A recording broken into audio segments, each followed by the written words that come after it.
হর হর মহাদেব। আজ মহাশিবরাত্রি। আমাদের বড় বৌঠান শিবে জল উৎসর্গ করেছে। জল, দুধ, যা যা করণীয়, যা যা নিয়ম তা করেছে। ফুল, বেলপাতা, ফল, ধূপধুনা, যা কিছু লাগে সরঞ্জাম পুজো অর্চনা করতে শিবের গোত্র হিসাবে, তো সব কিছু দিচ্ছে। খুব সুন্দরভাবে সাজিয়েছে আমাদের বৌঠান, দেখতেই পাচ্ছেন। অবশ্যই শিব চতুর্দশী সবারই মঙ্গল কামনা করি, সবাই যেন ভালো থাকে, সুস্থ থাকে, সবাইকে ভালো রাখুক এই প্রার্থনা জানে সারা বিশ্বের মানুষকে। সবাই ভালো থাকবেন। জয় শিব শম্ভু, হর হর মহাদেব। সবাইকে মঙ্গল করুক।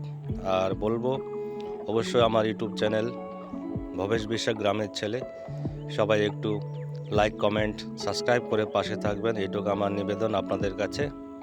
সঙ্গে থেকো। ভিডিওটা ভালো লাগলে লাইক, কমেন্ট, শেয়ার অবশ্যই করে দিও যতটুকু পারো।